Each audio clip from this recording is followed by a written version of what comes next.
আবদার বাড়ছে কলকাতা নাইট রাইডার্সের। সাধারণত ছোট শিশুরা যখন কিছু চাহিদা করে দেখবেন সেটা যদি পূরণ হয়ে যায় তারপর তার চাহিদা বাড়তে থাকে। এটা ছোট শিশু কেন, যে কোনো মানুষের ক্ষেত্রেই আবদার বা চাহিদা ক্রমশ বাড়তেই থাকে। কলকাতা নাইট রাইডার্স অর্থাৎ কেকেআরের ক্ষেত্রেও একই ঘটনা ঘটেছে, তাদেরও আবদার বাড়ছে। আবদার বাড়ছে কিসের? পছন্দের উইকেট চাই, ইডেনের 22 গজ আমাদের পছন্দের মতো দাও। ঠিক এই আবদার নিয়ে সরব কেকেআর টিম ম্যানেজমেন্ট, এবং আবদার এরকম সুরে যে শুধু তাই নয়, শেষ ম্যাচ হায়দ্রাবাদের বিরুদ্ধে যে উইকেটে খেলেছে কেকেআর টিম ম্যানেজমেন্ট, তাদের দাবি বা আবদার যদি ওই উইকেটেই লখনৌ ম্যাচ করা যায় তাহলে খুব ভালো হয়। বুঝুন খেলা।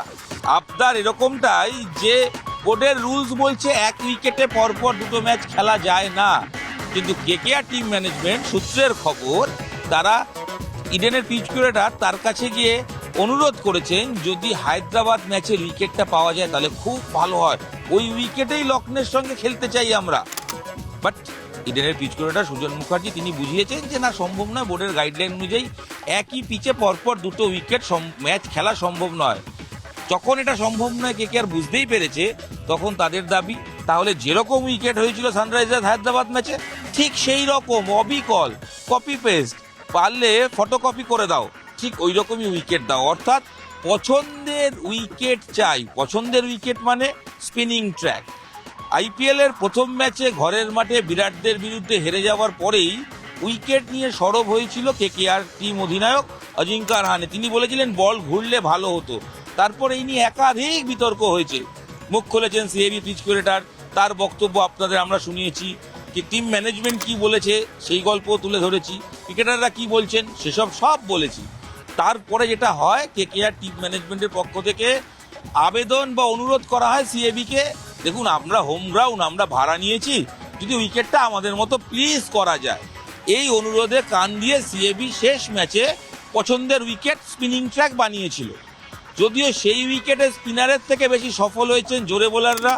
বৈভব অরোরা কেকেআরের হয়ে ম্যান অফ দ্য ম্যাচ হয়েছেন, তিনি জোরে বোলার। তবে টিম ম্যানেজমেন্টের বিশ্বাস উইকেট তাদের পছন্দ হওয়াতেই তারা জয় পেয়েছে, সাফল্য পেয়েছে। তাই লখনৌ ম্যাচেও সেম উইকেট চাই। সেম উইকেট মানে স্পিনিং ট্র্যাক, যেখানে স্পিনাররা বল ঘোরাতে পারবে, ঠিক সেরকম উইকেট চাই।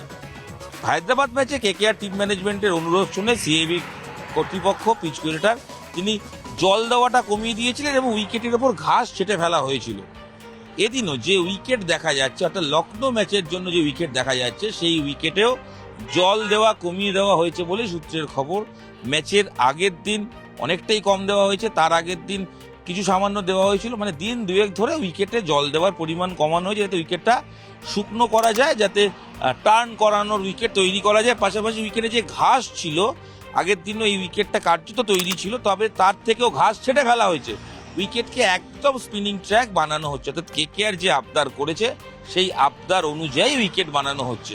কেকেআর যখন পছন্দের উইকেট পাচ্ছে সেক্ষেত্রে তারা টিম ম্যানেজমেন্ট ঠিকই করে ফেলেছে, তারা 3 স্পিনারে নামবে।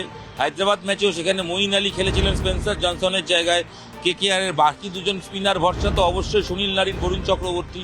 অর্থাৎ 3 স্পিনার, বিপক্ষকে স্পিনের জালে মুড়ে দাও এবং সেখান থেকে ম্যাচ বের করে নাও।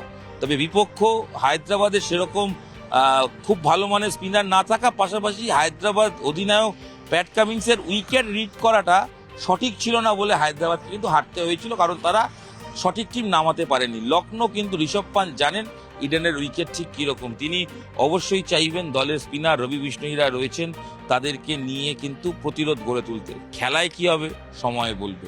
তবে কেকেআর টিম ম্যানেজমেন্ট তারা রীতিমতো আবদার করেই যাচ্ছে, এবং এই আবদারের জন্য যে ছবি ধরা পড়েছে, দলের কোচ চন্দ্রকান্ত পণ্ডিত তিনি সুজন মুখার্জির সঙ্গে দীর্ঘক্ষণ আলোচনা করেছেন, অনুরোধ করেছেন। সূত্রের খবর তাকে রিকোয়েস্ট করা হয়েছে এবং সেই রিকোয়েস্টে সিএবি কর্তৃপক্ষ কান দিচ্ছে, অর্থাৎ আবদার মানছে এবং পছন্দের ঘূর্ণি ট্র্যাক করছে। যদিও অনেকে বলছেন, বিশেষজ্ঞরা বলছেন ঘূর্ণি ট্র্যাক যে বলা হয়, কিন্তু আলটিমেট তো অলরাউন্ডার পারফরমেন্সেই কেকেআর জিতেছে। রানে ফিরেছেন ভেঙ্কটেশ আয়ার, রিঙ্কু সিংরা, টপ অর্ডার রাহানে রান করেছেন, রঘুবংশী হাফ সেঞ্চুরি করেছেন। তো ব্যাটাররা 200 রান স্কোর বোর্ডে করেছে বলেই তো বোলাররা তারা পারফর্ম করতে পেরেছেন। বরুণ চক্রবর্তী 3 উইকেট নিয়েছেন, বৈভব অরোরা 3 উইকেট নিয়েছেন। কেকেআর টিম পারফর্ম করেছে এবং গোটা টিম তারা অলরাউন্ডার হিসেবে অল বিভাগে ব্যাটিং বোলিং ফিল্ডিং সব বিভাগে ভালো পারফর্ম করেছেন, তাই জিতেছেন। তবে কেকেআর টিম ম্যানেজমেন্ট এটা সাধারণত হয়েই থাকে যে কোথাও পছন্দের একটা জিনিস পেয়ে আত্মবিশ্বাস পেয়ে গেলে তো সেটাকেই চাহিদা আরও বাড়ে। কেকেআর হয়তো টিমের ওপর ভরসা আছে ঠিকই, ব্যাটারদের ওপর ভরসা আছে, বোলারদের ওপর ভরসা আছে, তাছাড়াও পছন্দের পিচের ওপর তারা ভরসা রাখতে চাইছেন। যদিও ক্রিকেটার টিম ম্যানেজমেন্টের দলের মেন্টার ডিজে ব্র্যাভো তিনি বলেছিলেন যে তিনি পিচ নিয়ে চিন্তিত নন, তবে চন্দ্রকান্ত পণ্ডিত তিনি পিচ নিয়ে ওয়াকিবহল, তিনি পিচের কথা বলেছেন। রাহানে শেষ ম্যাচে টসের আগে পরিষ্কার বলেছেন যে পছন্দের টিমকে বা হোম টিম যারা তারা পছন্দের উইকেট পাওয়া উচিত তাদের, সেটা তিনি মনে করেন, সেই মর্মেও তিনি বক্তব্য দিয়েছেন। ভেঙ্কটেশ আয়ার তিনিও বলেছেন পিচ থেকে সুবিধা পেলে বেটার হয়। তো ক্রিকেটাররাও কোথাও সাইকোলজিক্যালি পিচ থেকে সুবিধা খুঁজছেন এবং সেটা স্পিনিং পিচ, স্পিনিং ট্র্যাক। বিপক্ষেও স্পিনাররা রয়েছে। লখনৌ ম্যাচে কি হবে? হায়দ্রাবাদ ম্যাচের পুনরাবৃত্তি কেকেআর সহজ জয় নাকি প্রতিরোধ গড়ে তুলবে লখনৌ? উত্তর দেবে সময়। তবে আবদার যে দিনে দিনে কেকেআরের বাড়ছে সেটা আরেকবার বলাই যায়। নিউজ 18 বাংলা ডিজিটালে আপনাদের সঙ্গে আমি ইরণ রায় বর্মন ছিলাম। নিউজ 18 বাংলা খেলার খবর মানেই আপনারা জানেন আপনার প্রিয় মুঠোফোনে নিউজ 18 ডিজিটাল খুলতে হবে এবং ভিডিওটা খুব সহজে শুনতে হবে। সহজ করে কি ঘটছে না ঘটবে যাবতীয় ইনফরমেশন আপনার প্রিয় মুঠোফোনে রোজ থাকে, এদিনও থাকলো।